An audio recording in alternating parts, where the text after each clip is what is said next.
So this is our problem statement that we have a bank statement and of multiple pages in which we have our transaction history and everything. So we're gonna create. We have an end-to-end workflow in which we are going to send this to a multi-model, and it's going to extract and make it easily readable for us to know about those transactions and everything. So this is a five-page PDF file. So first of all, we need to know that the basic flow is that we're going to convert this PDF into images, and then we're going to send it to the VLM, and the VLM is going to extract it into a good form, and then we're going to send it to. Wait, let me.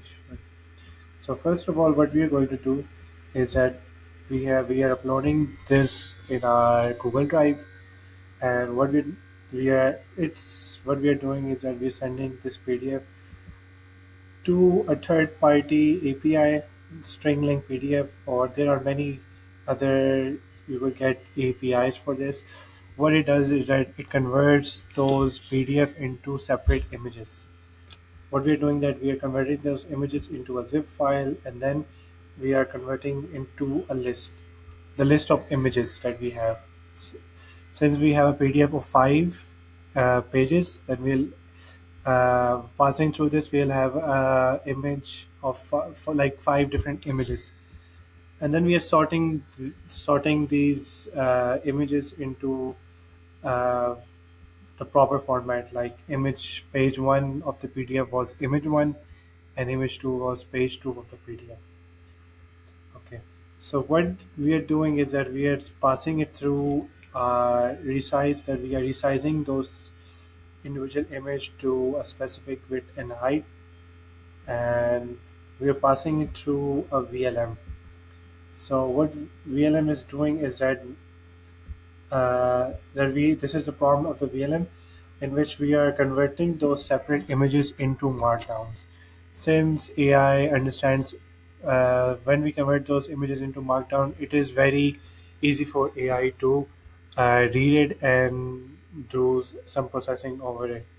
So what we're doing that we are converting those markdowns, convert those tables and everything, headings and everything into proper markdowns for any graphics.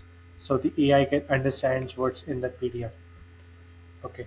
When we have converted those into markdowns, what we are doing for the markdowns, we are using the Gemini 1.5 Pro latest.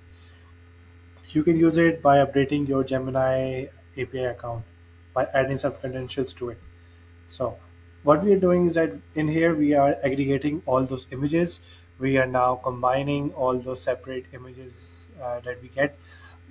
So here we sorted those images, and here we are getting a markdown. So what we are doing in combine all pages, we are combining all the markdowns of the images. For like we had five images for five pages of PDF, we have combined all the markdowns of all the images. Okay. Now what we are doing is that we are passing it through a model, and in which we have given an input schema, in which this is how the model will be getting the model in proper JSON format. About, since we have a bank statement, we'll have about transactions and amount and descriptions and the properties. And this is the system problem that I've added. Uh, So, in which we are explaining that with its contains table with rows showing deposit and withdrawal made to the user's account. They are identified in the respective columns for other deposits to the account made. So it basically tells us in a proper format about those transactions in the user's account. And for the model, the Gemini that we are using is 1.5 Pro latest. So this is what we are doing, and we added a category to it. Okay, another thing is when using the API for converting those images, converting those PDF into text, make sure that if your bank statement contains a very highly sensitive data, use a local one in which you are running it locally. I'm using a public URL. You can also use it into run its token and get run this locally as well. So it only is suggested when you're passing a highly sensitive data. and you don't want the data to be